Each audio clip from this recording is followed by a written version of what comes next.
So I don't know, they're arguing in the ship, and it's just like, hey, Cheetor, we have a mission for you, despite the fact you fucked up every single other mission you've ever done. And he's like, no problem, big boss, blah blah, I'm a cat. Too much energy.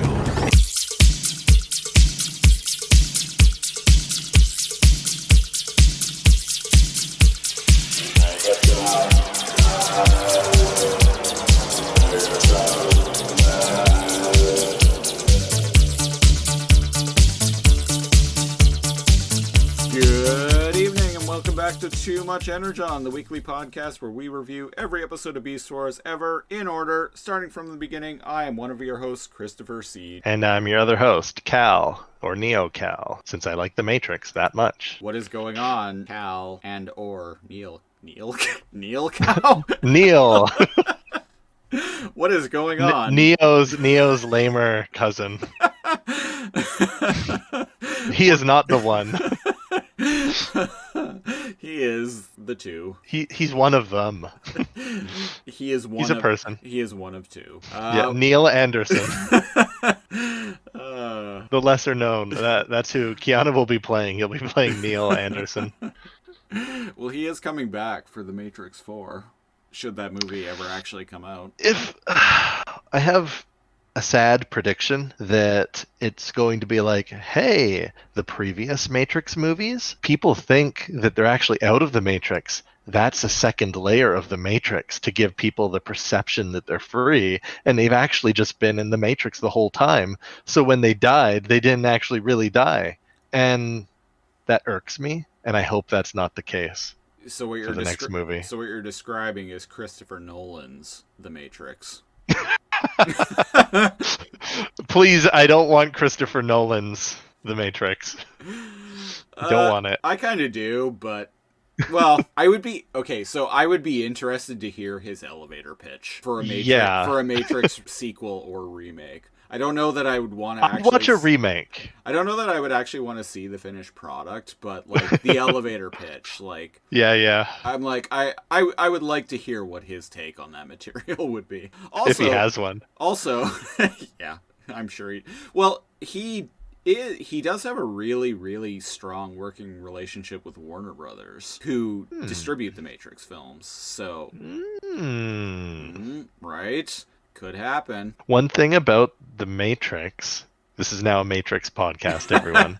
As I got older, the second movie and the third movie are like criticized a lot. And I would agree on the sense that the first movie's the strongest by itself. I actually like the Matrix Reloaded quite a bit. As I've gotten older and I've watched the sequels a few more times, I argue that they're all actually like pretty phenomenal movies, especially if you're like a philosophy major and you have time to like dissect all of the content at the second and third, because it gets pretty philosophical and pretty heavy in the second and third one, which I really appreciate. But for people that just want to see like slow motion like gunfights, it's probably not in their comfort zone. Like, you know what I mean? Nobody wants to hear like the architect talk about like what the Matrix actually is for 15 minutes. The Matrix sequels get very liberal arts. I like them a lot. Also, Matrix Reloaded has Morpheus with a samurai sword fighting on like the top of like on top a of a semi-truck on the highway. Yeah. Okay, I love it. I love so many parts in that. I'm pretty sure they made the highway just for that movie. Like they went out in the middle of somewhere and just like constructed that highway for the movie. They did, yeah. Oh, great. Christopher Nolan's new film Tenet also has a pretty rad highway sequence. Well, then I guess I'm sold. Yeah. Does one of the characters have a samurai sword? No, but you get to see a car move backward. That sounds great to me. And I'm not just talking driving in reverse. I'm talking you get to see a car moving backwards in time. It's pretty. Whoa. And at flipping, if anyone who's listening out there is all like, "Oh, fuck you for spoiling shit," like this shot, like this is actually in the trailer for the movie. So Yes, it very heavily implies some time manipulation is going on in the trailer. yes, yeah, the highway sequence in that movie is one of the best parts of the film. Well, you hear that? We need to watch it. We do need to watch it. But what You know what we also watched? But what we, yes, I was gonna say, what we did watch though was Beast Wars. We watched what was episode. I hope I watched the right one. I watched the 6. web. Yes, the web. This week we are talking about the web, which was episode 6 in. It's third on my download. It's like episode 3 for some reason. So this week on Too Much Energon, we are reviewing the 6th episode in production order, The Web, which was the 3rd episode in US broadcast order. This episode actually never aired, or at least not originally in the original YTV run in Canada. Yeah, I don't recall this at all. So when I watched it, it was new for me. It never aired on YTV. At least not in the original run. I did see this episode back in the day, probably about maybe a year later, because I just randomly caught it on a Saturday morning on Fox Kids. Interesting. Yeah. So, the web, Yeah. or what I like to say, like Cheetor's last hurrah at being a teenager. Cheetor's last stand. And Rhinox, who is the only one in his robot form, for some reason, he smacks like a collar on Cheetor's like cheetah arm. So it like wraps around his arm. We need to go back a little bit. So Oh, did I miss something? So Rhinox is developing a long-range communications array. That's what it is. That's why I forgot. Because they never touch on that again. That will let them be able to communicate over long distances, even through heavy energon interference. And Cheetor volunteers to test it, and so Rhinox takes this like little thing and puts it onto his upper cat arm when he's in beast mode on their little computer table thingy. The little console that they like to lean on and flip. Yeah, when Rhinox places it onto his arm, this like mechanical band just comes out of nowhere and spreads around and locks onto Cheetor's cheetah arm. And so Cheetor leaves the base. Oh, actually, one thing I want to point out is like Optimus seems really optimistic. About the success of this device that Rhinox has constructed, and Rhinox keeps being really hesitant. He's all like, if it works. It's kind of weird because throughout the episode he keeps having that attitude about it. It's strange. Like, why are you so skeptical? Like that, that kind of self-doubt's not going to lead you to build this super rad, like, war-winning communication device, bro. Well, the device he made to extract Optimus from the alien pod absolutely did not work. So, like, it actually did nothing that episode. I'm not even sure if we mentioned that. Like, no, it didn't do anything. The pod just opened up and on its own accord. I think we did, yeah. So he spends all this time making that, and it does nothing. And then the pod, from its own like mercy, releases Optimus at the end. So maybe he's like, I don't know. Oh, and the last thing he made, Cheetor turned into like a weird Cheetor energy teleport relay. So he's probably not feeling too pumped about his devices. He's like, oh, what's gonna happen this week? Oh boy, hope I don't make anything that almost kills Cheetor again. So Cheetor fucks off with his little like iPod Nano armband and runs off.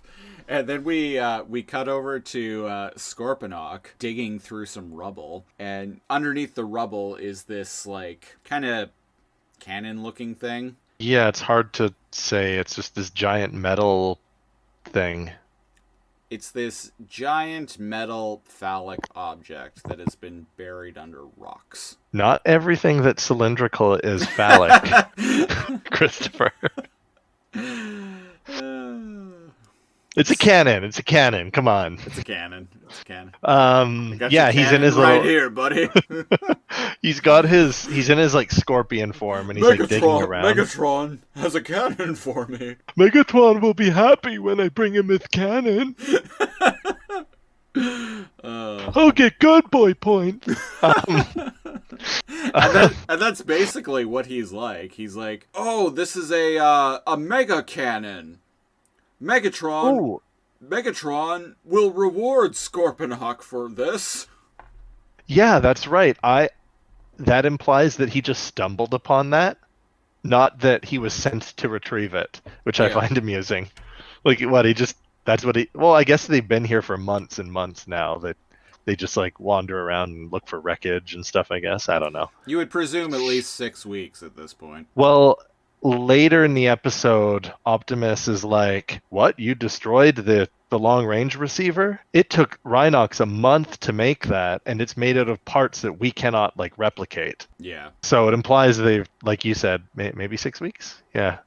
So what happens here? Oh, he's, like, cutting out, and Optimus is like, oh, Cheetor, do not engage, like over the comm thing he's testing. Yeah, so Cheetor stumbles across Scorponok digging this mega cannon out from under these rocks, which presumably Scorponok also just randomly stumbled across. He's got good scorpion eyes, I guess. And speaking of that,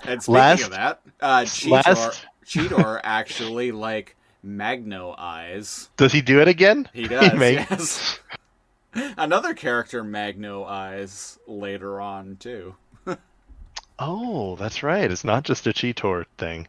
Yeah. Another, like zoom eyes seem to be a maximal thing, and like thermal vision seems to be like a Predacon thing. Yeah. But yeah, he says something like, "Do not engage. Wait for backup." And what does he say? He's like, "No can do, baby blue." I think and then he runs off. I think that's exactly what he says. It was something. I think that is actually exactly what he says. And then he cuts comms and runs up to spy on Scorponok. And this is interesting. He whispers, and he goes, "I can't remember what he says to himself, but looks like he's getting like something. I better blah blah blah, be sneaky about it." And he whispers, "Cheetor, maximize," and he transforms more quietly. So I'm like, hold up. If you whisper, maximize, or terrorize, you transform more quietly. Did you catch that, or am I just crazy? No, that's definitely a thing. Okay, so it's not just me. I like the fact that them whispering their activation code somehow makes the like components of their body shifting some quieter somehow. It's slower but more quiet. I I thought it was funny. And he jumps out and what? I have it written down. No, I don't. Something like away from the big boomer. Plug ugly. And I rewound it. Yeah, away from the big boomer, plug ugly. And I'm like, what? Okay. And Cheetor has so many like little like phrases. It's like he's testing them out and seeing which ones are cool. That one doesn't really land. Like, I don't know why he called Optimus Baby Blue earlier either. I feel like that might be what the writers are doing. Maybe that. Oh yeah, seeing what the kids like. Yeah, exactly. They like Big Bot. They try out Baby Blue. They try out Plug Ugly. These one-liners are just the writers trying to see what fits. It's yeah. It's like, what do the kids of 1996 think is hip? And as somebody that's in their early 30s, I can tell you, I have no idea. I downloaded TikTok once. I don't know how to use it. I don't know what's going on. Yeah, I don't get it. I'm 35 years old and I don't get it. I don't even try to, really. I don't even actually know how to use it. I just kind of like smack it like a monkey, like discovering a monolith, and hope for the best. I know a number of That's how I people. use my phone in general. I know a number of people who are really into TikTok, and So do I. that's fine. Like I'm glad that it is a thing that they can all come together and enjoy. I don't get it. I tried using it briefly for like maybe 15 minutes, and I knew, I'm like, this is not for me. Like people doing duets of singing, lip syncing, singing to one another. Like, no, I'm glad that that's fun for you and that's a thing that you It, guys enjoy. But like, it's just that doesn't appeal to me. if you ever show me one that isn't the cringiest thing you've ever seen, then I will hop on board. But so far, whenever I see a link on Reddit or something like that, and it brings it to like a TikTok link duet, I'm like, I can't watch this because I'll hate the people in it, and I just back away from it. My partner is really into TikTok, so I give it the I saw one I of your get partner's TikToks, and I actually did like that one. It was like a yeah, cosplay thing, I think. yeah. Like she has one where she's dressed as Etta Candy from the Wonder Woman movie, and she does a duet with someone cosplaying as Wonder Woman. Mm. That one was like that actually turned out really well. So I give TikTok the benefit of the doubt because it's a thing that Yeah. she's really into. Also, it's really popular, and even if I don't understand the youth, I can at least not be the person that criticizes them. Yes, that is very important. Also, like young people like singing and dancing is a step in the right direction for society, I feel, especially given 2020's conditions. So I feel like the millennials are all depressed and playing board games and drinking craft beer. Gen Or just whiskey in um, my case. the boomers are like all retiring and like they're that meme with like the dog that's like, this is fine, surrounded by fire. And Gen Z are like, hey, people forgot about us, but we're here too. And then like Gen Y, Generation X, there we go. And Gen Z, the Zoomers, are all just like doing Fortnite dances and TikTok compilations. Yeah, it's pretty So all the accurate. power to them. That is pretty accurate. On the subject of like 2020 being basically trash. So I rewatched the Bill and Ted movies recently, last week, in the lead up to Bill and Ted Face the Music. And I was actually like, given the way, not even just 2020, but given the way things have been in the world for the past several years now, I was really almost brought to tears over just the idealistic notion in the original Bill and Ted's Excellent Adventure that two lovable rocker idiots can write a song that just unites humanity. Like, Yeah, isn't that like it's very ideal, and I like that. Yeah, it's a good movie to watch in 2020. 30 years ago, it's like, oh, haha, that's kind of funny. But now it's like, you almost like long for that to be true. Yeah, so at the end of the second movie, they're like, "Oh man, we got to get good." And they like disappear and they flash back and they got like beards and babies. Yeah. So it's suggesting they spent like 5 years, 10 years like getting their shit together. And that's the first time I had heard God Gave Rock and Roll to You by Kiss. Oh, yeah, because That's the God gave rock and roll to you, put it in the soul of everyone. And like the ending of that, like you said, it's like even this though the second one was really zany and they've got like an alien and death in their group. Man, like I feel like the second one had that message, like really that important message too. Like it is really cool, the idea of just everybody stopping their fucking bullshit. Like Yeah. everyone, everywhere, of every language. And it shows at the end of number 2, like a montage of people in like China, people in Africa, Siberia, like Northern Europe, like everywhere, like tuning in and watching them like play music, Yeah. play this song, and like they uniting the world and stuff. And you find out from Bill and Ted Face the Music that wasn't actually the song that did it, but Yeah, we're not going to I spoil really it. like that. We're not going to spoil it, but the No. ending of Bill and Ted 3, Bill and Ted Face the Music, actually kind of reinterprets that idea, and it does it in a way that actually like choked me up a little bit. I may have had a tear or two. Like it's a really good end to those movies. Mm-hmm. And then you're like, oh, can't that be a thing? Can Bill and Ted and their daughters like actually like unite the world? I'm ready for that. I'm ready for some divine intervention or some future intervention right about now. Can't George Carlin just show up in a phone booth and be all like, "Get in, we got shit to do." Get in, losers. We've got a planet to save.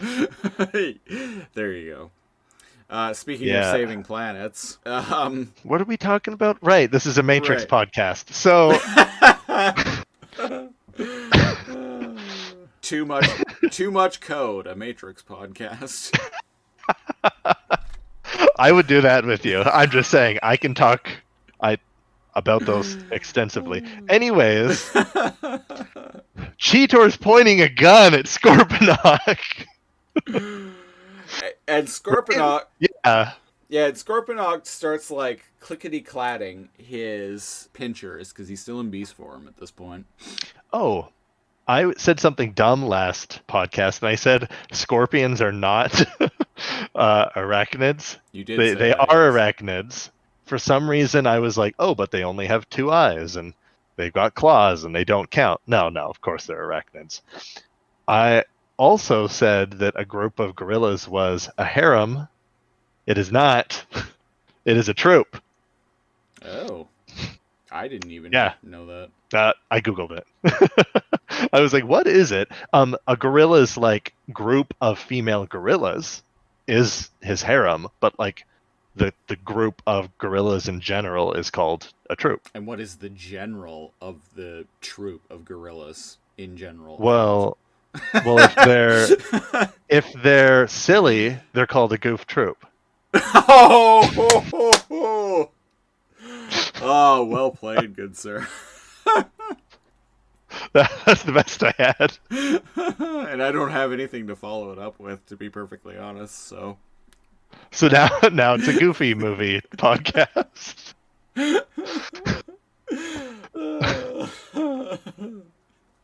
So anybody listening to this, can you tell that there's not a lot happening in this episode? So Max is all like to Goofy, I don't want to go camping, Dad. Okay, Goofy just wants some time with his son. Like, man, Max is such a dink to him. He just wants quality time with his son before he like grows up and like leaves forever. Man, watching that as an adult is a different experience than watching it as a kid. It is, yeah. My partner loves that movie, and she got me to revisit it with her a few years back, and I was like, oh wow. Like I remember watching it as a kid, and like I was totally on Max's side about everything. Yeah, but like just kind of like we used to love Cheetor. Yeah. Now he's a pain in the ass. Yeah. But like watching it as an adult, like I actually see not that I have children, but like I actually understand on a certain level like what Goofy's trying to do and like what he's going through. Yeah, anyway, Scorponok, clickety clack. So Scorponok with his pinchers. Scorponok voiced by Pauly Shore is like clickety clack, buddy. And was it Pauly Shore in a Goofy movie? Right, he's the best friend. So Pauly Shore is clickety clacking his pinchers, and Cheetor says some kind of quip that is all like you don't want to make my trigger finger like nervous or he's like clicking makes my trigger finger twitchy. Yeah. And you don't want me to. You wouldn't like me if I'm twitchy. So you just got to ask yourself one question. Do I feel lucky?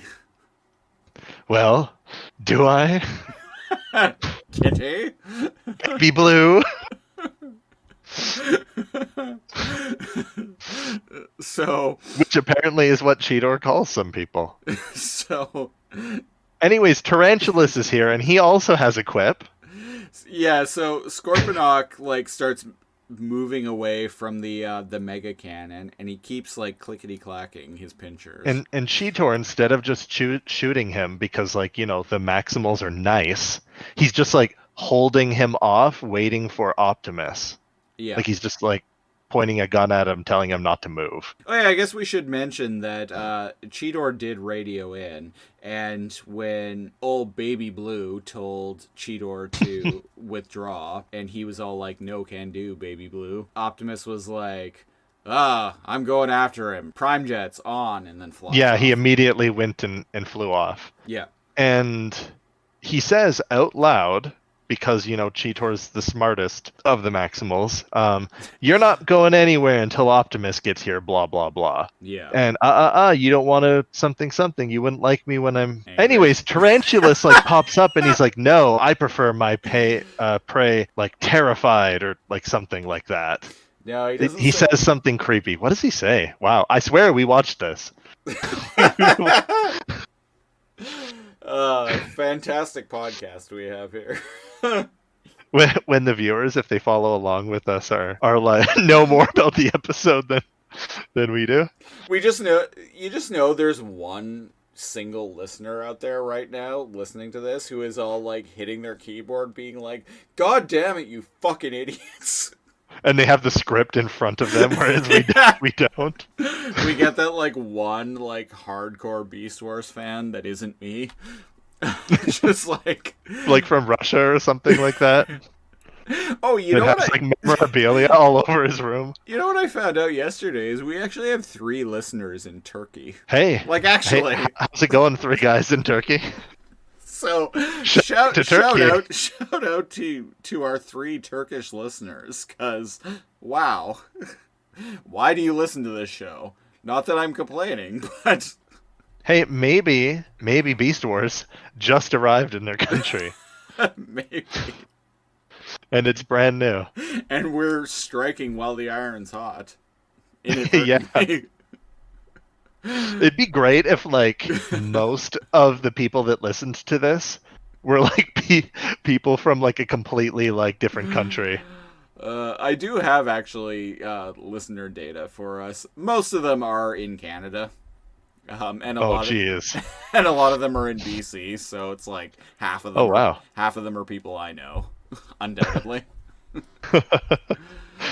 All the people from BC are the people that know you. Yeah, pretty much. What were we talking about? Oh, so Goofy movie. No, we were talking about the Matrix. Tarantulus. Oh, right. No, we were talking about Bill and Ted. There was a cartoon So anyway, we were watching. Christopher Nolan's new film. Reboot, right. Christopher So, Nolan's reboot. Bob Holy and shit, could you Glitch. imagine Christopher Nolan making a reboot movie? I would watch the fuck out of that. Oh, so would I. A Christopher Nolan reboot movie? Like a standalone, like, reboot? Wow, that would actually be really great. I think he could do something really interesting with that concept. There's very few people I would say that about. But I think it could be interesting. And Who would you cast as Bob in Christopher Nolan's reboot? as Bob? Oh, wow.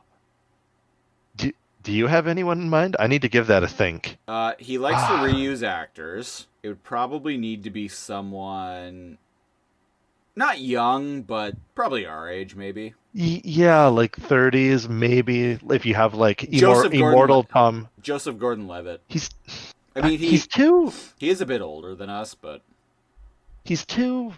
like, well, actually, maybe. But who would be Dot? That's a harder one. It would be Dot. That's a hard one. That is a hard one. Enzo, you could just cast some like random kid. You could cast some like random kid. Also, like, it's not like, not that I ever give a shit about like, the Punisher can't be Asian or black. He's white in the comics. I've always hated that like premise that like, oh, the Flash has to be like like a white guy because the comics he is a white guy. Oh, the Yeah, Punisher has to be like a white guy yeah, because who cares? because Really? they're all white people basically. But when it comes to reboot, they're all green and purple and black and like metallic or mime mask, so they can be like literally like anybody, any shape, and they would just do the mocap for them, right? Mhm. So, given that premise, okay, now we're hypothesizing about something that'll I never get made. I want to propose Andy Serkis as Megabyte. Oh, yeah, he could do the movements. Yeah, he could, right? Yeah, Yeah. he would do the mocap and the voice. I think he could pull it off. Who was that evil antagonist in like the 300 sequel? The one that's like naked for half the movie and that like fucks the protagonist guy. Like literally. Yeah, something Eva Green or like what's See, I was when you were saying like I was thinking Xerxes, No, that's why I said the second and movie. I'm like, oh okay. I'm like, I don't remember Xerxes fucking Leonidas, but I mean, I could see it happening. Yeah, Eva Green could be hexadecimal. Yeah, Anyway, so I like Beast that. Wars is a thing. I like that casting. Yeah, yeah, Eva Green could do it. Anyway, so we Oh, we are actually a Beast oh, Wars oh, oh. podcast. Florence Pugh Oh, as Dot. okay. Yeah, I knew we'd come around to. Yeah. There we go. We got it. And I don't know, Jackie Chan is Fong. Jet Li. He's about the same age, right? Oh, Jet Li. Yeah, Jet Li's getting up there now. But Jackie Chan has that like voice of like comical and distressed. Yeah, I feel like you don't want to do like especially now, you don't want to do an Asian caricature voice, which is kind of what Fong was, unfortunately. That's why I'm like, oh, just Jackie Chan. Just Jackie Chan speaking normally. Yeah. Or is that a caricature? Anyways, I swear this is a Beast Wars podcast. We need to.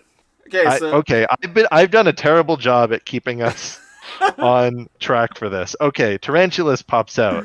He says something scary, really scary, and Cheetor gets spooked, and he turns around. He shoots at Tarantulus and misses, and Scorponok sees his opportunity. Scorponok terrorized, and he missiles Cheetor, like just point blank, missiles him, and he's done. And then, with Cheetor out of the way, Tarantulus kind of goes, better grab that weapon while you can and get it back to base before Optimus gets here. And Scorponok goes, don't give me orders. I'm second in command. You will take the cannon back and I will take care of Optimus. You hear me? Tarantulus? Tarantulus! Like he's just yelling this into the void because like Tarantulus is a creepy motherfucker who just like pieced out. He's a very respected supervisor. Yeah, so he just pieces out and leaves Scorponok to do whatever Scorponok does with the cannon. Yeah, he like grabs it. He like transforms back to beast form and then grabs it with his pincher, his clickety clacking pinchers, and then starts like dragging it away. And then Optimus shows up, and we see Cheetor on the ground, just fucking mangled. And like he's got a big hole in his cheetah plate. Yeah, his cheetah head that rests on his chest is like partially off. And he has like this big like gaping hole in it, and you see like red circuitry and shit like that. I actually I watched the episode with my partner earlier, and when it cut to that shot, I was just like, oh shit. He was effed up. Cheetor's really fucked up here. You got to look out for Scorponok's missiles. Who knows what they're gonna do? Are they gonna directly hit you and F you up, or are they gonna carry you off into the horizon? Are they going carry you into the sunset? Are they going to just like leave a gaping hole in your chest, or are they going to be cross-country missiles? Who knows? It's a mystery. Not even Scorponok knows. Actually, that kind of reminds me. I'm thinking of, and I don't know if I don't know if I'll leave this in the final podcast audio or not, but I'm thinking of commissioning some artwork, some original artwork of like cartoon versions of us. Okay. And for me, it was going to be me in like a baseball cap and like my YTV shirt riding Rhinox. And you like pointing in one direction like that, and it was going to be you on a terror board kind of pointing on the other direction with laser eyes coming out. Oh well, if you do, like, I will obviously half that with you. And in the background I want to have like off in the distance Dinobot being cross-country missiled.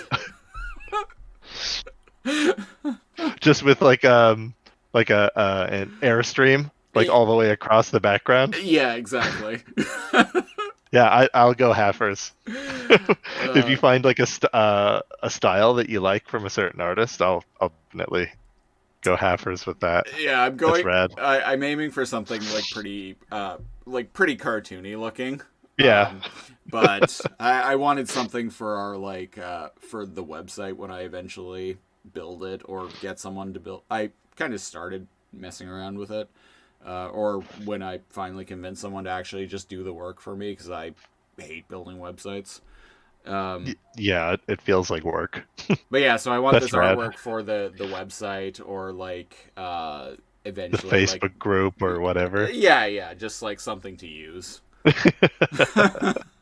But this is the idea that I had. Like that was the idea that I had in my head earlier. That's actually great. I'm glad you approve. I'm on board. On a Optimus terror finds board? him. On terror I'm on board? terror board. I'm gonna run to the washroom real quick. Once Okay. again, I don't know if I'm gonna edit this out or not, so feel free to just jibber jabber. Yeah, of course. Okay. So the people that are wondering, Christopher's on a break right now, so I get to talk again. The people that are wondering about why the ending to the third Matrix movie doesn't make any sense, rewatch that as an adult because like it's some heavy stuff. So at the very end, Agent Smith is standing there and he's like, I've seen this before.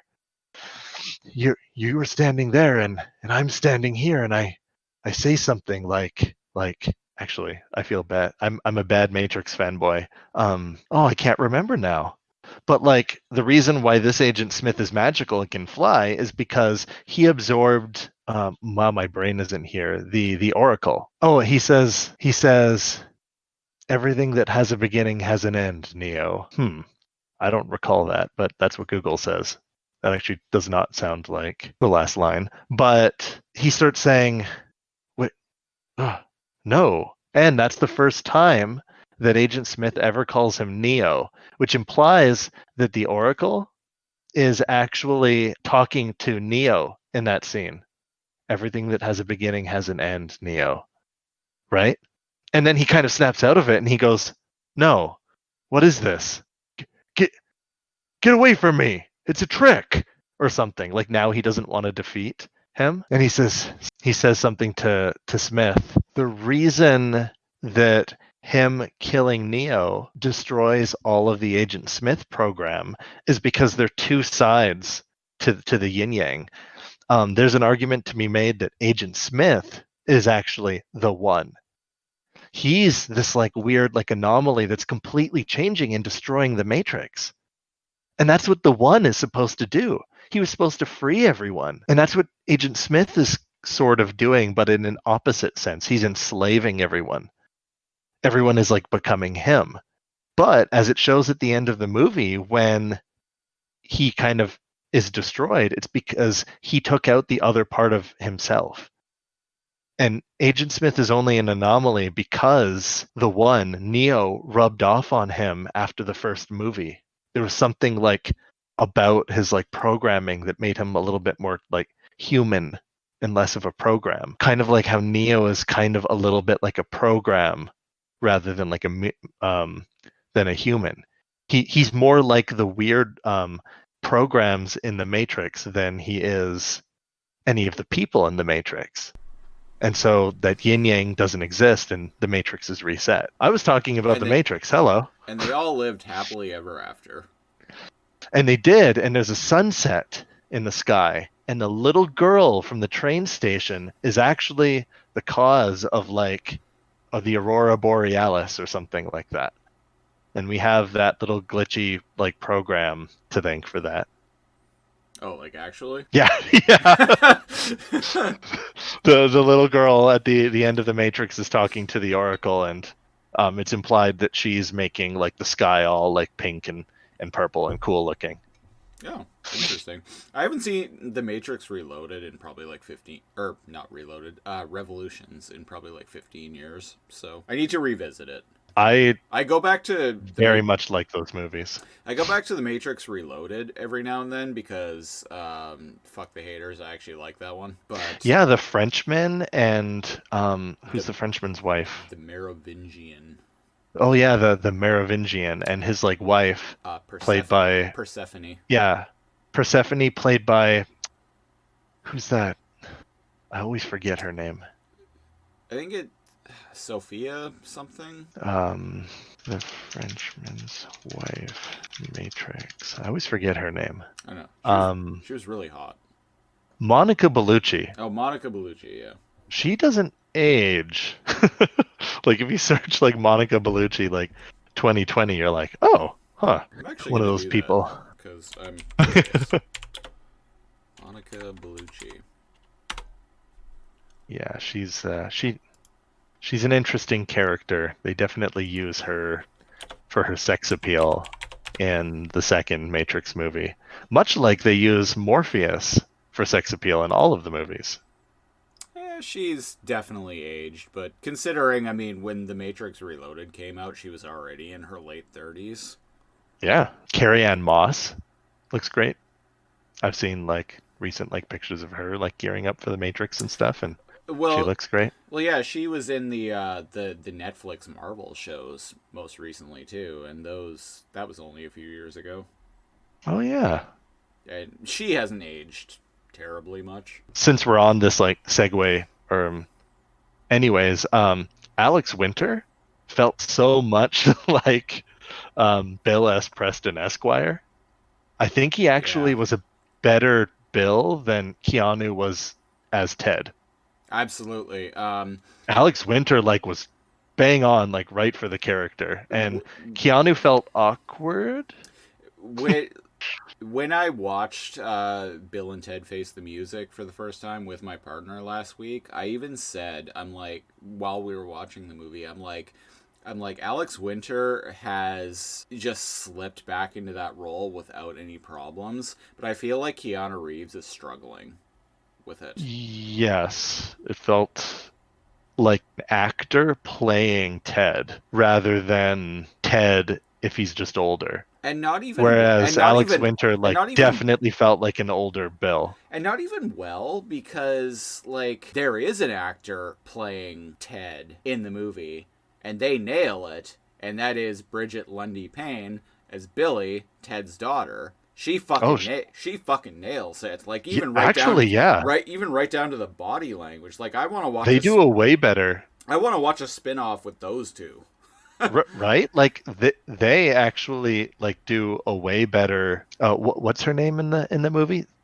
Billy, or Billy and Thea, yeah. And Billy's the brunette.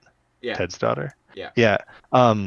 Which is just she's so great cute that they named their children after each other. After each other. Yeah. That's actually that's one of the few funny markers of the movie, is that Bill and Ted are these inseparable best friends, and they don't even say I statements, they say we statements. The therapy scene, the couples therapy. That's actually good. I actually like that part in the whole movie. I think my favorite line, though, is Samara Weaving as Thea when Rufus's daughter, who is played by the voice of Mabel from Gravity Falls, fun fact, shows up, and Thea notices that looking out the window, and she's like, "Oh, dude." And meanwhile, they're eating Cheetos. She's like, dude, it's the future.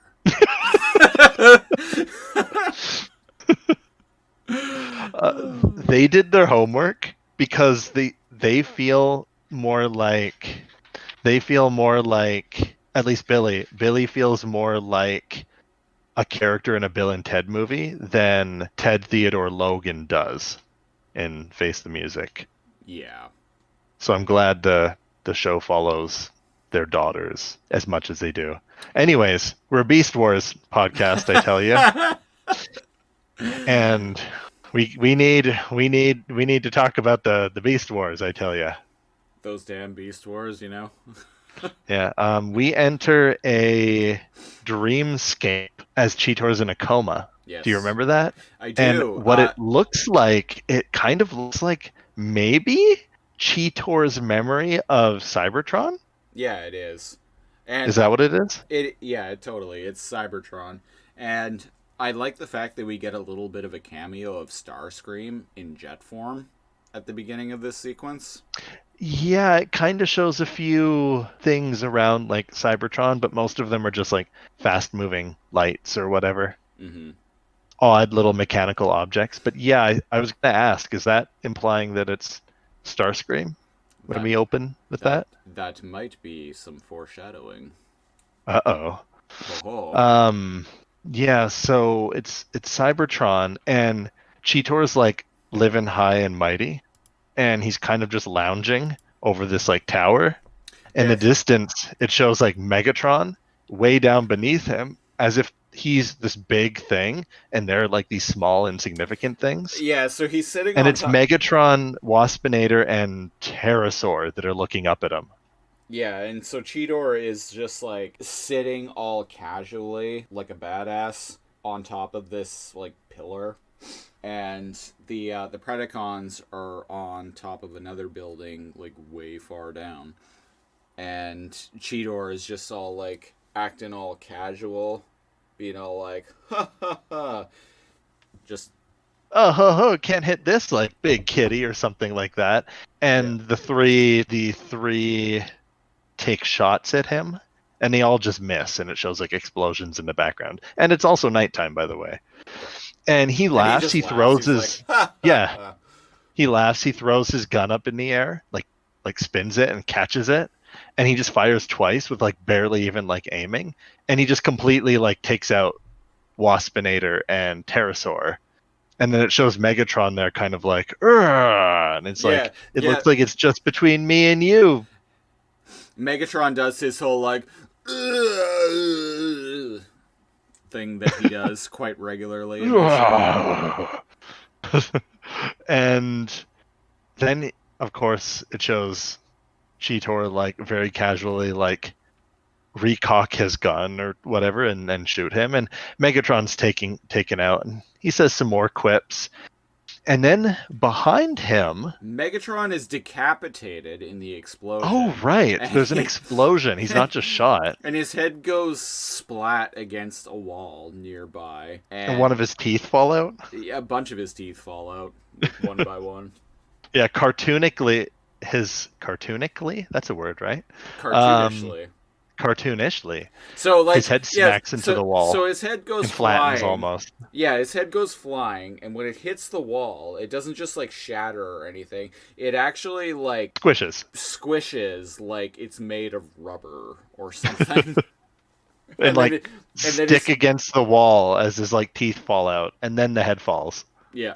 And it cuts back to Cheetor, and he's kind of like all smug about it. But then he hears like sinister laughter. And it's creepy Tarantulus. And he panics and turns around and fires off into this like hole. And then he pauses for a second, and then the eyes light up. And that's also the first time I'm like, hold up. Does he have eye lasers? Tarantulus has 9 eyes. Not 8, not 2. He has 9. Yeah. So now I'm like, I don't even know what an arachnid is anymore. I think spiders have 8. And there's nothing that has more, but also he's a transformer, so The number of eyes that Tarantulus has will actually come up later in the episode. And he gets scared, and while he's like kind of like panic scared of Tarantulus, he's got these like glowing eyes in this like little cave. Scorponok out of nowhere is there, and he like shoots a missile at Cheetor. So kind of like recreating the stress of him losing the battle earlier. Yeah. And then when the missile comes towards him, he kind of like bolts awake out of his like Cybertron dream. Mm-hmm. So I guess he's it implies subconsciously that he's very afraid of Tarantulus, even though Scorponok was the one that took him out. And I don't blame him. Tarantulus is like a creepy motherfucker, as we will see later. I think the fact that he was sitting perched atop a pillar high above the big bad Predacons who are just like down on this lower platform, and he just shoots them like they're nothing. I feel like that also kind of implies that deep down he actually feels really ill-equipped against them, and that's like his subconscious. Oh, like a power fantasy? That's like a power fantasy. That's his subconscious like trying to essentially like make him feel more powerful against them, but like deep down, right. But like the root of that is deep down he actually feels ill-equipped to deal with them. Oh, that's interesting. Yeah. So he takes them out easily, but then his subconscious catches up to him, and that manifests as like the fear he has about the situation that just happened to him. Yeah, which given how much Cheetor has already failed time and time again in this show, like it kind of makes sense. I have to give it to him though, like he's pretty brave despite how much he's failed. Is it being brave or is it just brash? It can be both. Both is good. Why not both? So he bolts awake, and it shows like what Optimus and Rhinox like repairing him. Yeah. He bolts awake and he's like being repaired. And then Rhinox is just like he tries to sit up, and Rhinox just like pushes him back down. Right. Yeah. And Optimus, I think Optimus, are they all in their beast mode, or are they? No. At this point, Rhinox is in his robot form. Right, he's working on Cheetor, but Rattrap and Optimus are both in their beast forms. Are both in their beast mode, yeah. Beast forms. Oh, right, because Rattrap is eating an apple? He is, yeah. And he's just being such a dick in this scene. He's being, like, it's very... For some reason, I'm not too bothered by what he says in this, because, like, there's some truth to Rattrap's jabs. Mm-hmm. But one, they can eat organic matter, which has never been shown before. So like, why is he eating an apple? I guess they can intake energy by eating things. That it is something that will come up later, but as of yet, it is something that is heretofore not been explored in the show. Yeah, he's just like holding an apple core in the scene. I just imagine Rattrap in his rat form, like standing in the doorway, like on two legs, with his back against the doorway, just like taking a bite into the apple and being all like, yeah. Yeah, so what? I'm eating an apple. What's it to you? This fucking guy over here.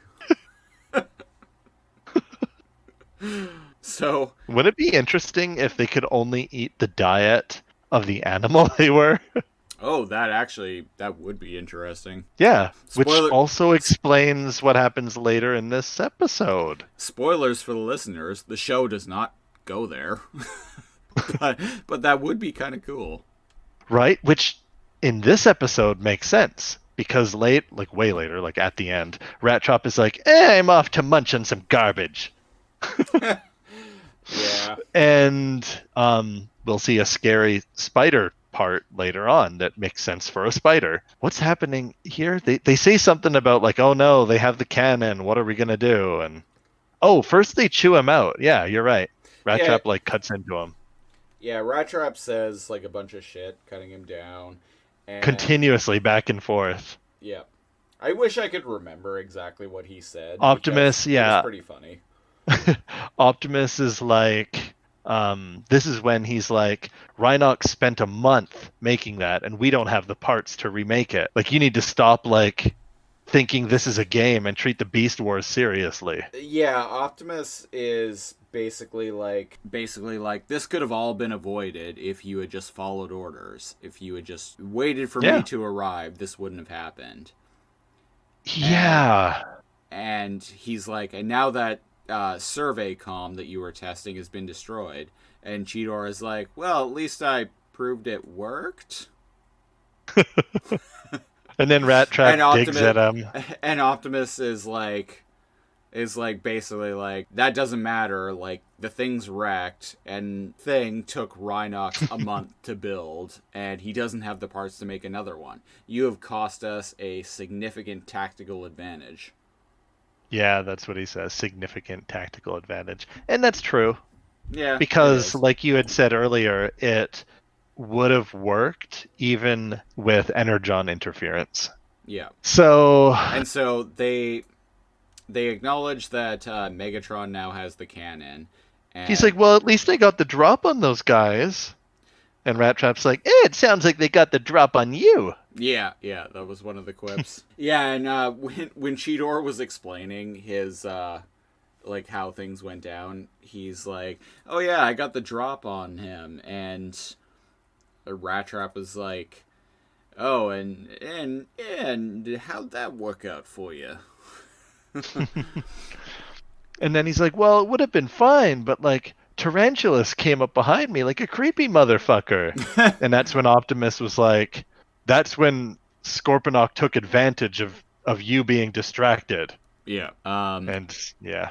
Yeah. So Optimus orders or gives the command to radio Dinobot because they'll need his knowledge of the Predacon base to mount an assault against the Mega Cannon.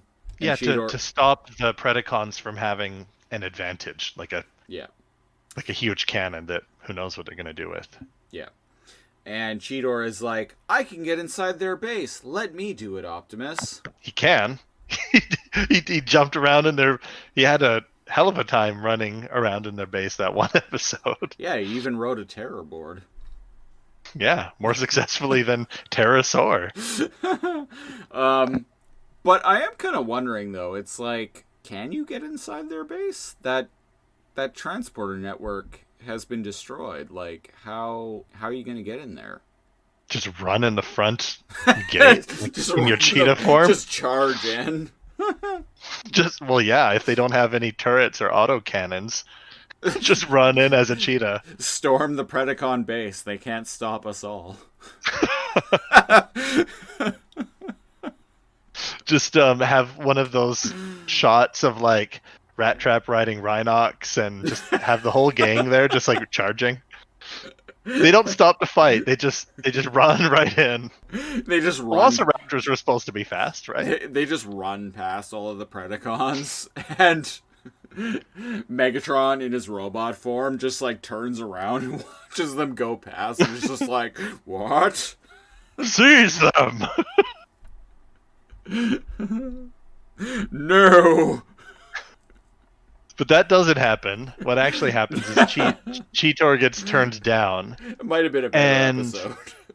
I'm thinking, yeah. A fan episode. Cheetor's being like cut into, and he's like, "Ugh, fine, whatever. I'm not even gonna go to my room this time." And he runs off. He's like, "I'll show you all." Yeah. When Optimus is like, radio Dinobot, we need his expertise to get into we need his knowledge about the Predacon base. Cheetor is like, I can get inside their base. Let me do it, Optimus. And Optimus is like, you've done enough. Like a disappointed father. You've done enough. Now go to your room. And he's like, I don't want to go to my room. And he's, Cheetor, out! And he like runs off. But like, we're not doing a good job of summarizing Rattrap. But Rattrap has been like super digging into him like the entire time. Yeah. And they have a little confrontation. He's like, oh, like the next time you say something like that to me, I'll have a rat on a stick. Rawr! And like gets up in his face. And Rattrap like gets up in his. Oh, because he's like, oh, at least I'm brave enough to actually go into the base. Right. Because Rattrap says that's dumb, and he's like, yeah, but you don't have a mind to be scared when you should sometimes, dummy. Right. And he's like, I'll show you, and he runs off, and so Rhinox kind of gives him this like disapproving glance, and he's like, you know what he'll do, right? And Rattrap's like, I was just grilling him, he's fine. And he goes, And then Rattrap's like, okay, I'll go talk to him if I can catch him. And that leads us to, there's a part where like Rhinox is awkwardly in his Rhinox form sitting at that like middle table, and it looks hilarious. Yeah, so there's Dinobot comes in. There's this whole scene on the bridge of the Maximal base where everyone is in beast form, and it's like, in the case of Rhinox, it's really awkward because at one point he actually like kind of stands up on his hind legs and puts his little like rhino front feet He's like onto the sitting with his computer console and is like operating the computer console with his rhino feet. It's really he's weird. Like sitting down, and he's got his stumpy rhino feet sitting like a bear sits. Yeah. And he's got his like rhinoceros like hoofs, same thing elephants have, I guess. Legs, feet, rhino feet. Rhino feet, like up on the console, but it's like, dude, you can't use a computer like that. Don't be silly. Yeah, it's really strange. It's like, why aren't they just in robot form? And it's been proven that they can just chill inside their base in robot form. Yeah. There's no like time limit, or the time limit is way longer. Like they have dampening fields on the ship or something like that. But it hasn't been explained yet, but the ship has energon shielding. There we go. It is a plot point that will come up in a later episode. But the dark side, the Predacon ship, does not. Doesn't seem to be, anyway, because they're always chilling in their beast form, and it's kind of been proven that other than a couple of them, the Predacons don't really like being in their beast mode. Megatron's like almost always in his robot form. Yeah, Megatron definitely does not like being a T-Rex. I think he just chose it because it was the biggest animal. But his T-Rex like head is pretty cool. So there's that. Yeah. It's weird that like the eyes of his like T-Rex hand move sometimes. Like he'll like bring it up and kind of like stroke it and be like, "Isn't that right, girl?" And like the T-Rex eyes will like look at him. Yeah, I'm exaggerating, but it that's true. That the eyes do move. Yeah, independently. there are times where he'll just like pet it and the eyes will look at him. It's weird. It's weird. You thought I was joking, but that happens. No, it does happen, and it only happens in a couple of episodes. But when it does happen, like even when I was a kid watching this, I was like, "What?" Yeah, because it's like that's like turning your hand into like a little like puppet and drawing eyes on it. And I don't know. I feel like he's a little bit insane. So what do we got now? Oh, Cheetor sneaking into the base? Yeah, that's where we're at. So, like, Cheetor completely not listening and trying to, like, prove himself. I don't know I guess what his goal here is. He doesn't communicate it to the audience, but it's to, like, sneak attack and blow up the cannon. Yeah. That Scorponok presumably brought back. Yeah. But instead, as he's creeping around like the ruins, because it's in kind of like a cratery, rocky kind of like mountain, like he's like looking at the base, and a rock slides out from behind him, and Tarantulus comes out. He comes out like a trapdoor spider, and then it cuts to a commercial. I kind of wish the ads on Tubi actually lined up with the commercial breaks for the show. Oh, yeah. But they don't. And they kind of just happen at random times. What happened? Oh, I think he we join Cheetor again after it fades from black, and I think that's where we're at. He's on like an energy web, Yep. like in a cave. Yeah, he's on this. He is stuck vertically to this like glowing blue energy-based spider web. Yeah, and Tarantulus is there, and he has this like electronic device beside him, presumably connected to the web. This like energy web. It has all these kind of like bars and an up arrow and a down arrow. It has an up arrow and a down arrow, and it has like what beside these meters, what essentially look like the reverse of the GoldenEye 007 health and shield meters. Kind of.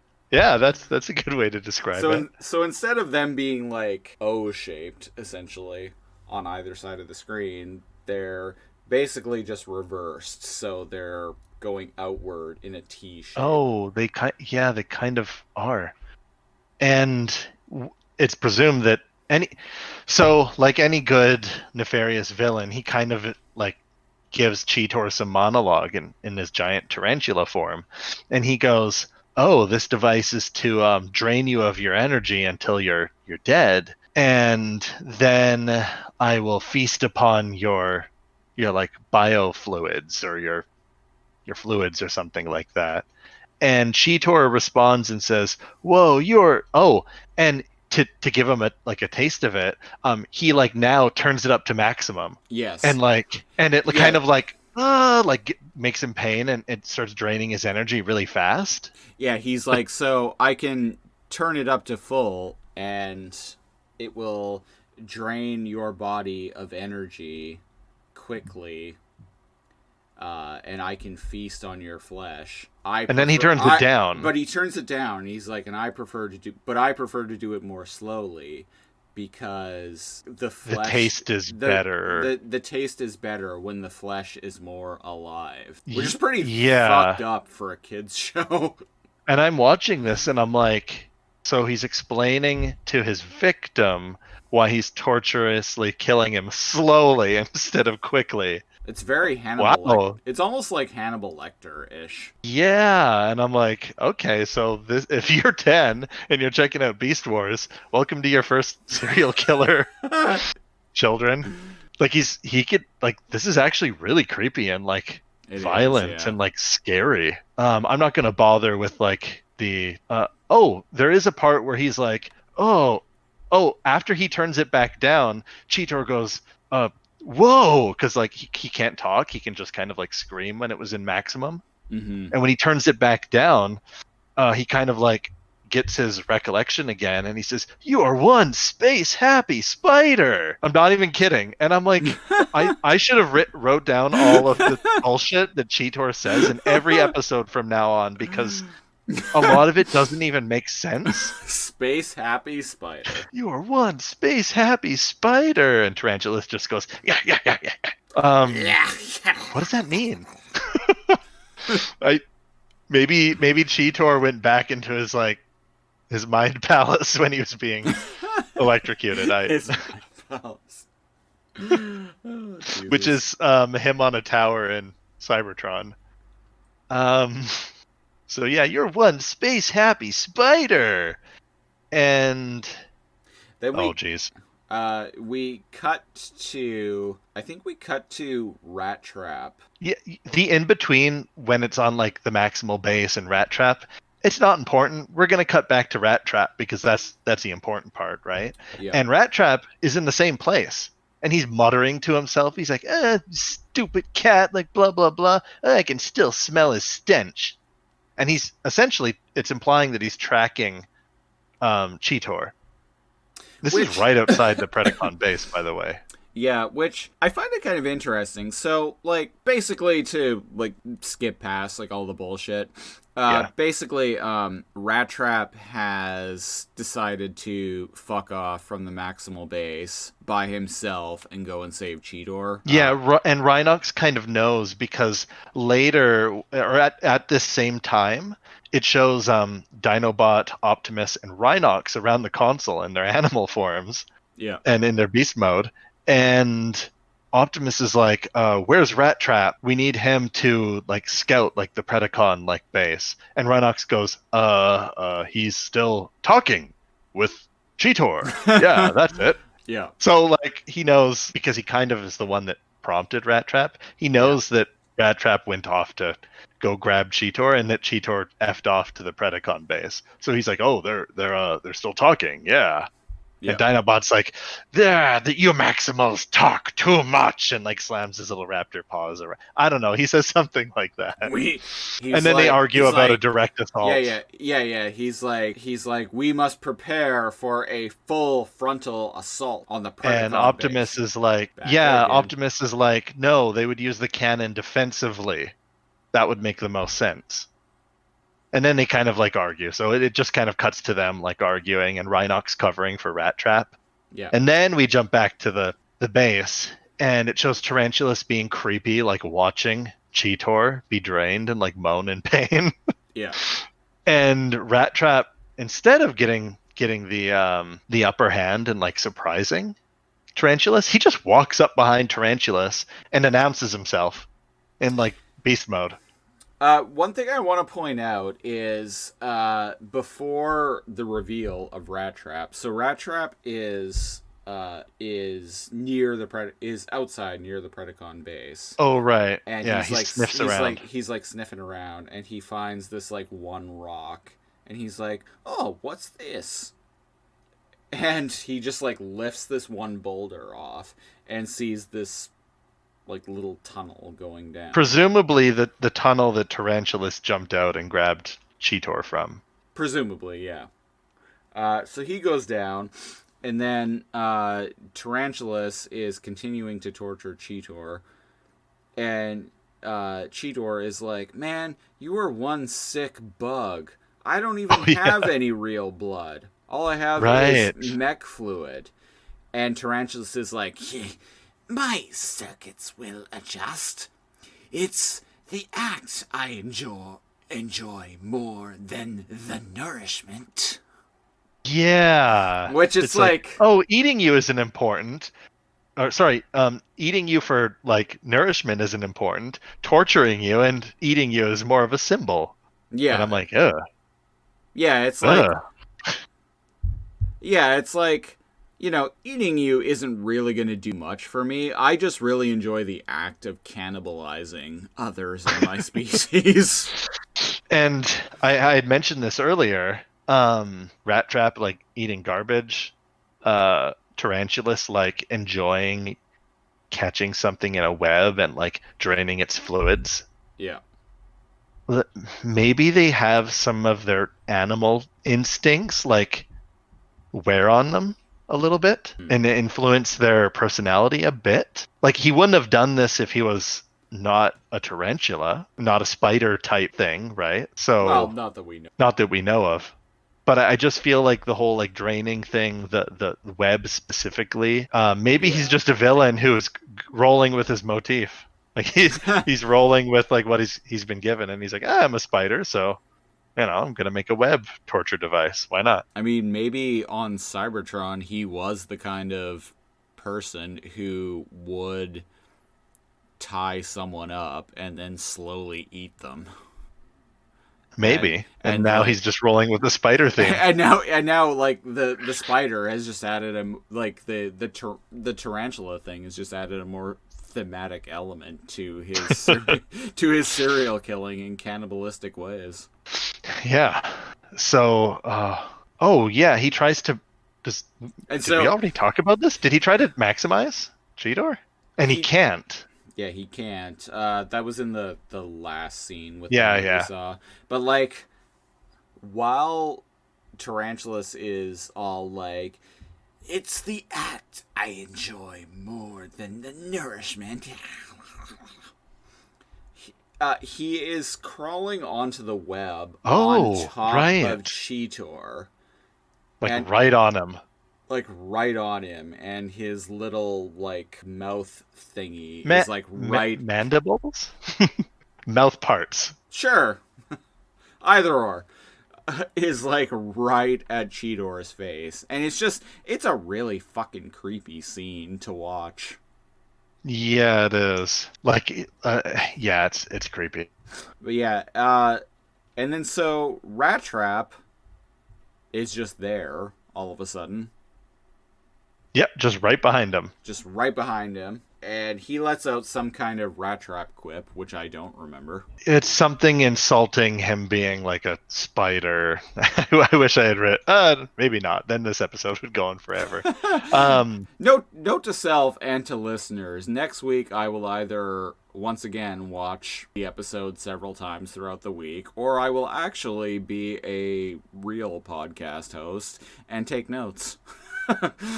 Well, I think that the spirit of it is more important than the word for word interpretation, That is fair. especially when you go on rants about other things.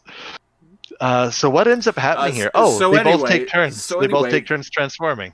The Matrix Reloaded, that scene with Smith, with the multiple Agent Smiths, The Burly Brawl. the Burly Brawl, which is the name of Yeah. the song that plays in that score. I Where like to think that instead of looking like just people outside the Matrix can see Agent Smith, but inside the Matrix they're just like housewives and like children like fighting this one dude in a suit.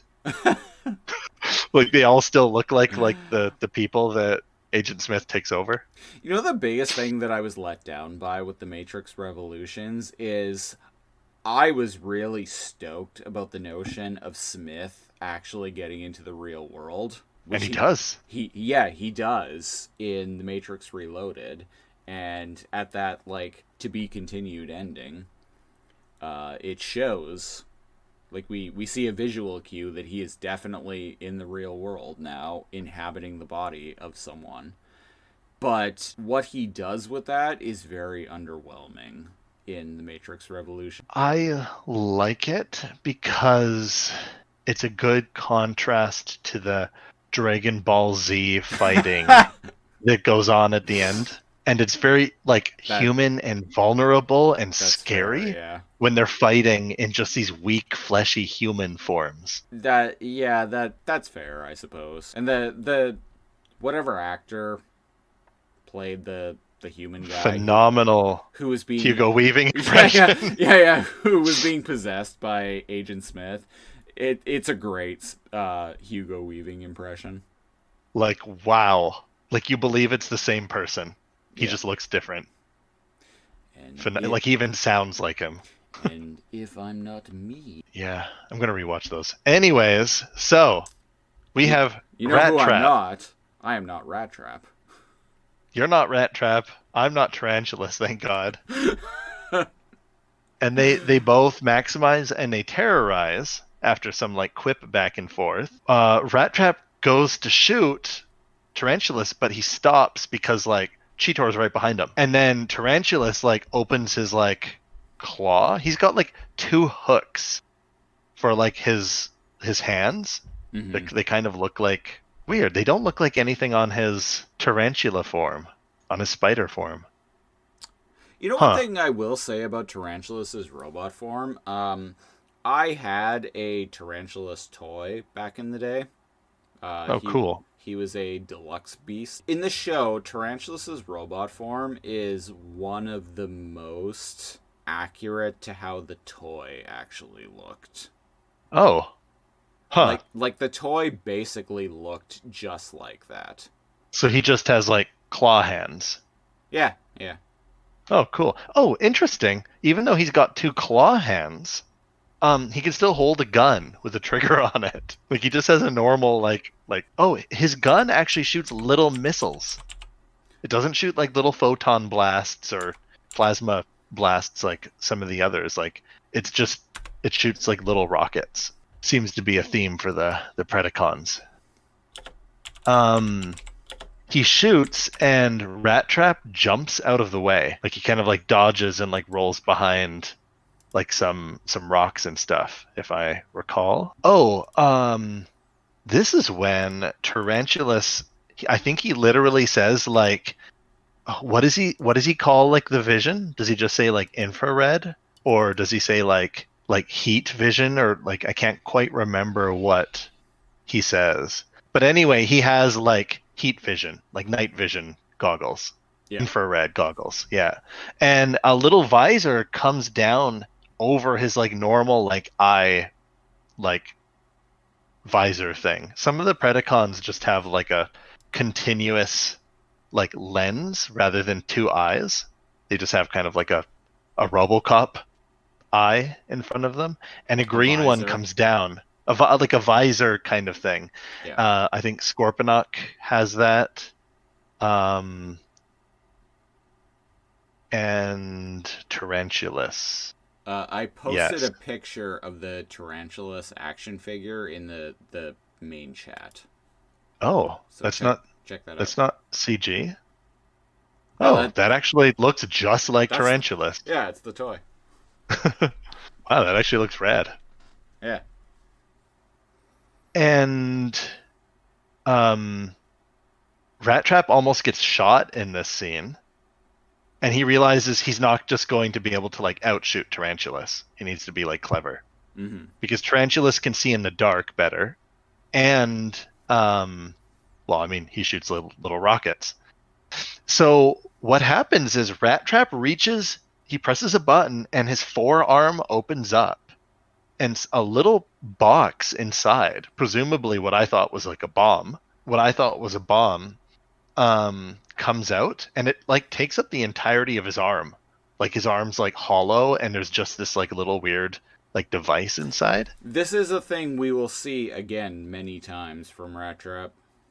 Oh, cool. And he takes it out, and his forearm closes again, and he puts it on like a pillar. What do you call it when a stalagmite and stalactite like merge? Yeah, like a pillar. And he like Sure. places it on there and then like sneaks away.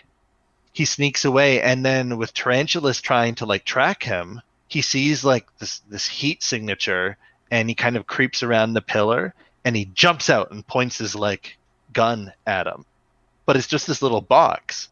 I guess it was just producing heat. Rattrap like appears behind Tarantulus, and he's like, fell for the old hot box trick, huh? Or I don't know if he says that, but No, yeah, he was like, fell for the old hot box, did you? oh, he actually does say hot box. He Okay. does, yeah. And Tarantulus As kind if of we're is just supposed to know what slowly. that is. Yeah. When I was a teenager, hot box meant something different than a box that produces heat to trick infrared. And Tarantulus is kind of like slowly like weighing his options as he turns. But instead of like trying to turn and shoot, remember, Tarantulas's legs all shoot bullets. And he doesn't try to shoot him with his like little gun.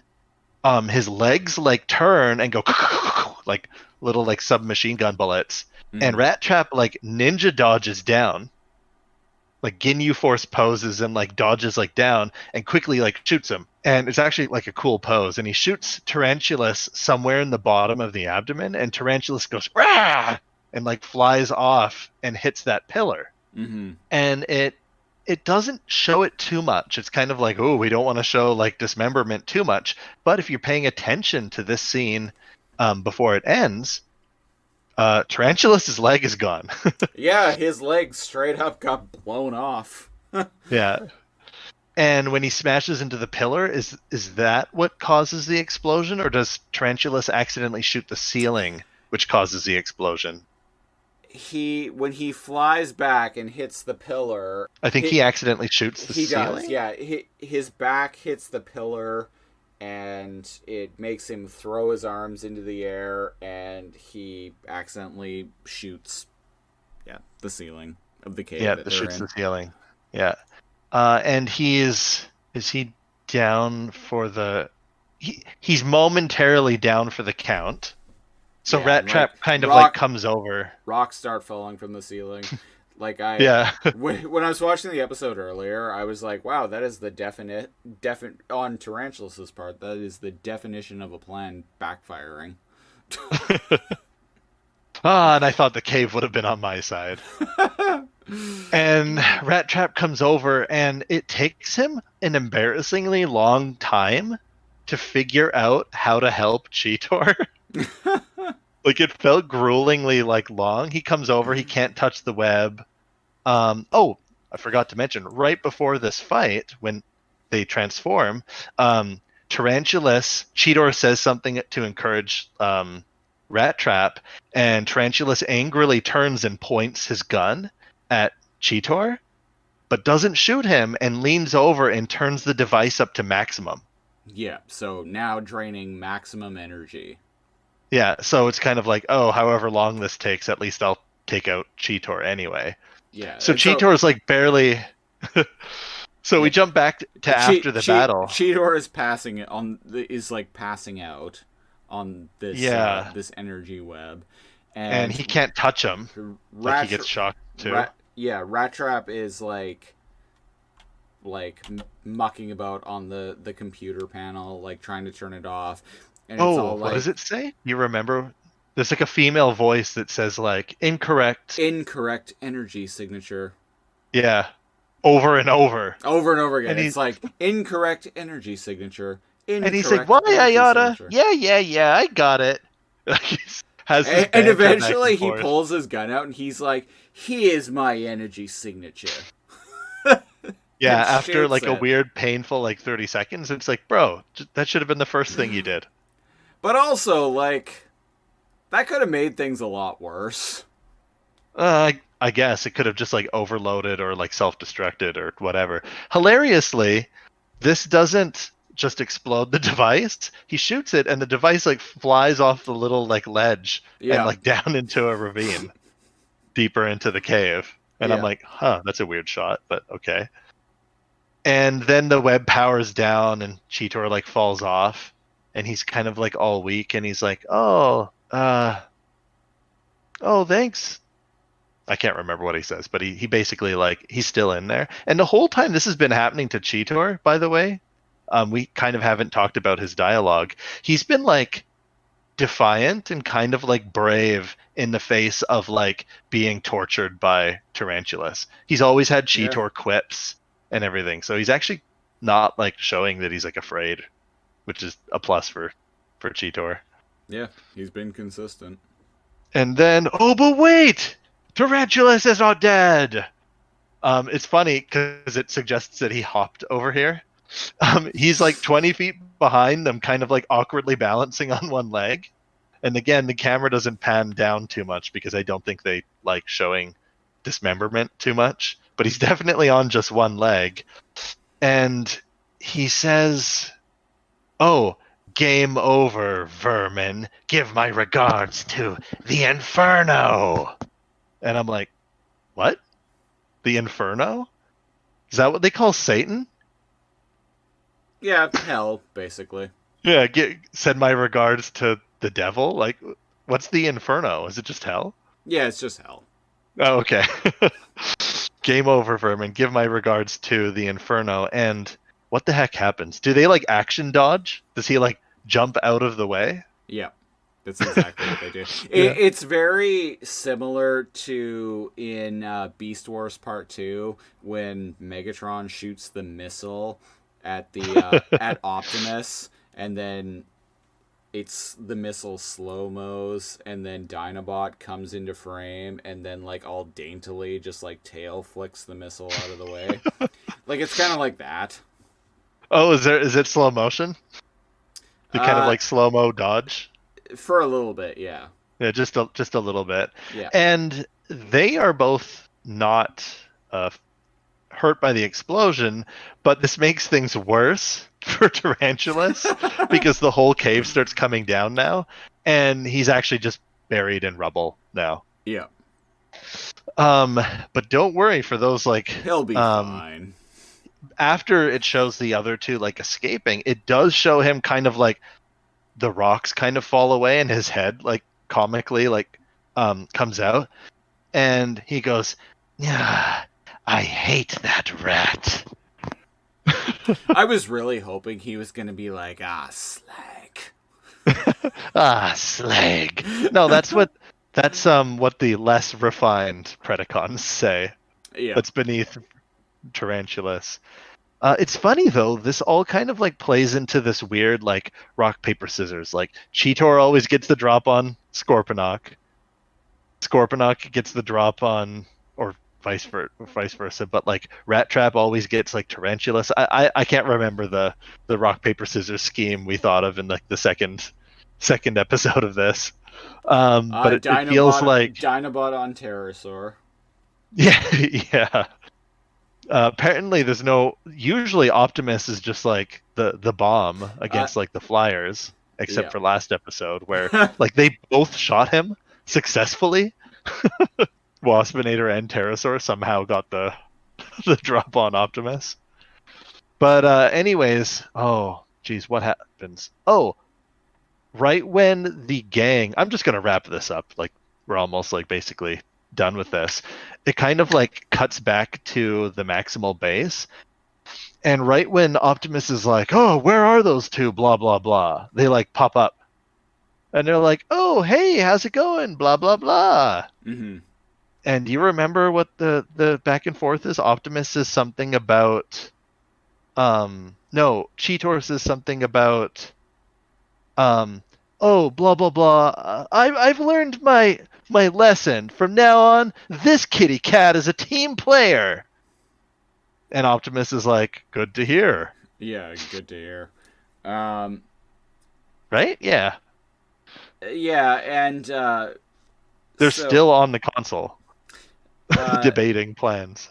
Yeah, and so I can't remember. Like, there's like a little bit of like bullshit conversation amongst them.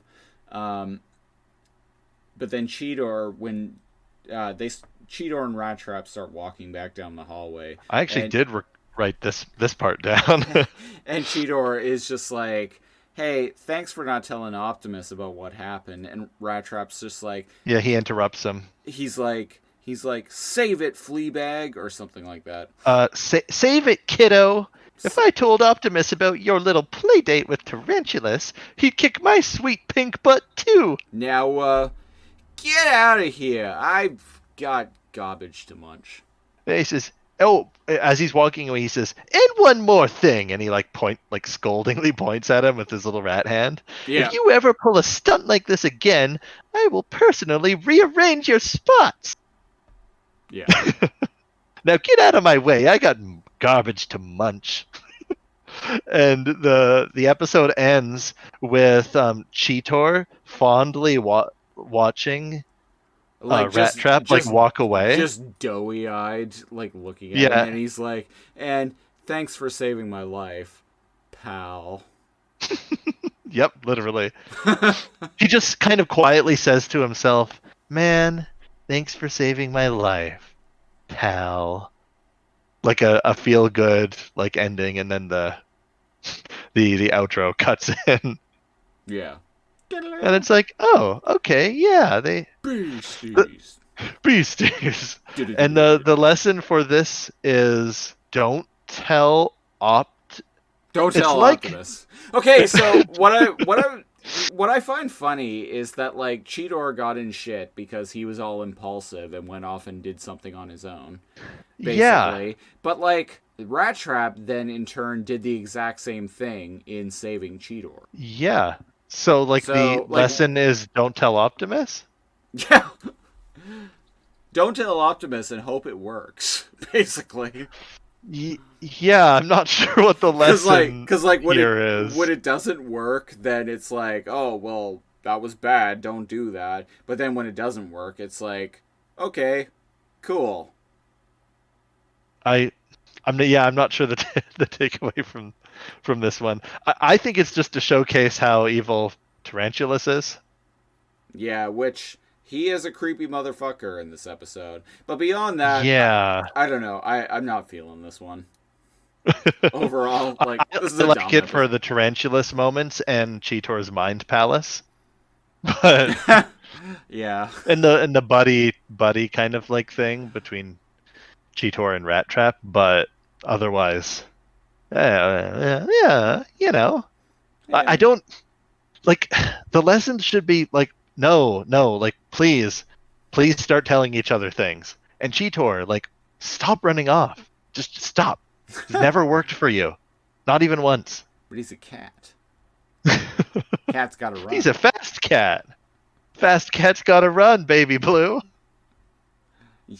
I can't get over that. He's not even blue. Why do they call him Baby Blue if he's a silverback gorilla? He's got blue eyes. Does he? I thought he had brown eyes. He's got no, he has red eyes in Robot. I have no fucking idea. Another thing too is like Rhinox is like the cool uncle that'll cover for them. Because they're like, oh, where is Rattrap? And Rhinox is all like, but still talking, yes, to Cheetor. That's it. Yeah. I feel like Optimus actually knows some like shenanigans were going on, and he just chose to turn a blind eye to it. Yeah, I can see that. Like that's that's kind of what gets him through dealing with all of these motherfuckers that he is just stuck being in charge of. His temperance is admirable. So yeah, that's our takeaway. Yeah. There it is. That was The Web. We didn't get to see that in its original run in Canada because of how scary it was. Yeah, or maybe actually, I wouldn't be surprised if like the reason why that didn't air on YTV in Canada had to do with censorship and CRTC bullshit. I know it's not because of dismemberment, because it's actually shown a little bit of that in the show. Oh, so yeah. maybe it's Totally. because of how creepy the torture scene is. It could be, yeah. Maybe somewhere someone in YTV was like, we're gonna pass on this one. Maybe not. No? You know? Or maybe they just forgot this episode existed. That's possible. It's like they were trying to figure. It's like someone who was some like intern who was working there was trying to figure out like production order versus the U.S. broadcast order, and they just missed a number somewhere. And this was I like to think they were holding a whole bunch of like old style reels, like film reels. And they were like their tie was down and their hair was messed up and they hadn't slept in like 20 hours and they were just like running down a hallway and one of the reels fell. And then cut ahead and they're just like all tangled up in the film from one of the reels. And that was this episode. That's why it wasn't on TV, folks. You heard it here first. Yeah. Overall, not a fan of this episode. Yeah. So, anyway. Do you have something else to add? I was going to say I'm a fan of all the episodes in their own way. Oh, well, look at you here. They lend... There's something to be taken from this in that we actually get to experience a Predacon a little bit more closely and like what they do and like how creepy they are. A Predacon and being a predator. And yeah, and it shows that the Predacons and Maximals like food that their beast form likes. Yeah, that is a fair point. Transformers eating in their beast form is a thing that does come up later. Oh, okay. Yeah. So yeah, Optimus is going to have to eat like 100 pounds of like bamboo leaves and monkey brains. And do gorillas attack other primates? I know chimps do. Chimps do, yeah. Yeah, chimps are like crazy and they'll actually eat monkeys and yeah. They quite enjoy it too, as a matter of fact. Go on like little war, like at least some have been observed to go on like little war parties and like attack and isolate like smaller primates. Yeah. Like monkeys and like catch them and get them. Oh wait, do they war with each other? Do chimps attack like other chimp groups? Yes. I Yes, don't they know. do. I know they're territorial. No, they do. They very much do. They go on like little war raids and will actually like fight and kill other chimps. Uh, Gorillas and chimps in recent years have actually been observed forging weapons. What? Yeah. Like rocks and sticks and stuff? Yeah, like actually, I think the thing that I read was back in When you the... said forging weapons, I pictured like a gorilla like hammering at an anvil, like making a fucking broadsword. Not quite there yet, but chimps have been observed sharpening stones to make, essentially to make Tools blades, or to, weapons. well, tools and weapons, and using them to like cut open their enemies. Whoa. Because I And knew they used tools and they sharpened rocks and stuff for like tools, but I didn't know they like made weapons for their little like chimp raiding parties. gorillas were observed back in I think like 2008 making spears. Whoa. Yeah. That's crazy. You could be bullshitting me and I never know. No, I'm dead serious. Like Have one you day, seen fucking Planet of the Apes. Planet of the Apes? Apes together, strong. Not humans. Humans are kind of like apes together, not strong. You get enough of us together and we start like forming like in and out crowds and like pointing fingers at other bad tribes. But I guess that's what gorillas and chimps do too. You know the ending to that original Planet of the Apes. I've seen the original Planet of the Apes probably like 10 times in my life now.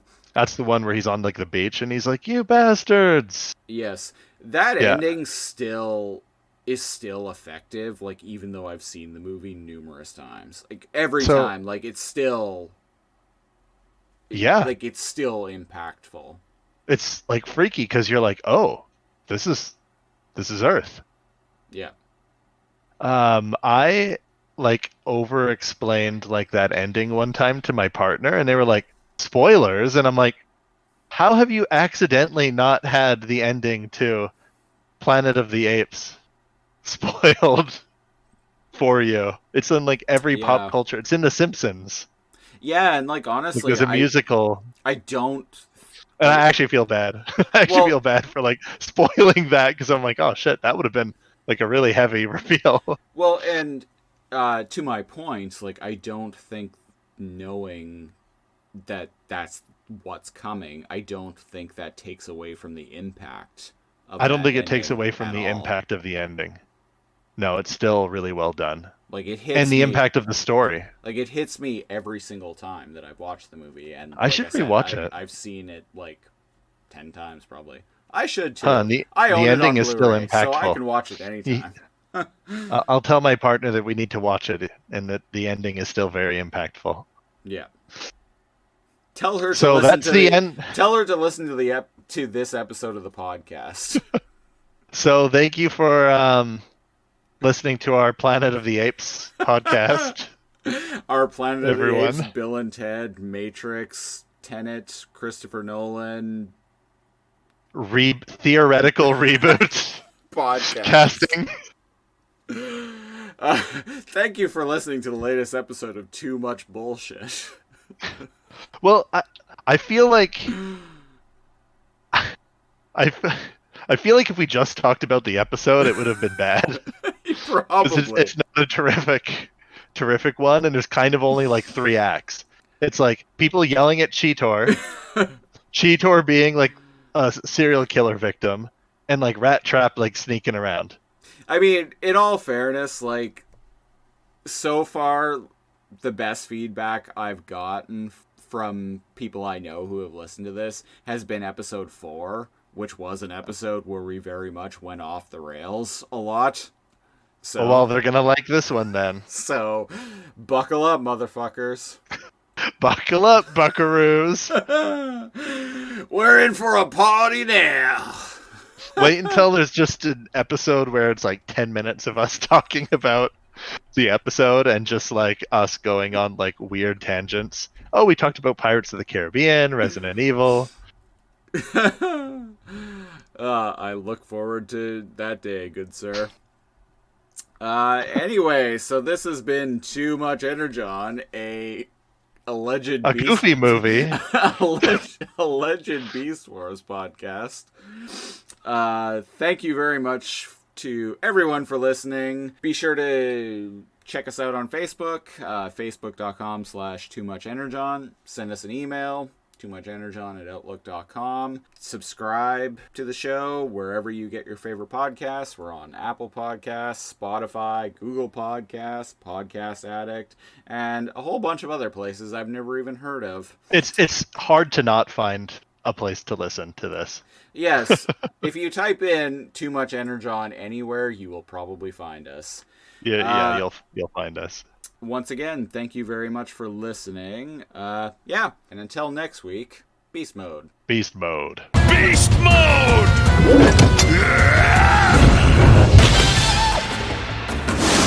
Beast Wars!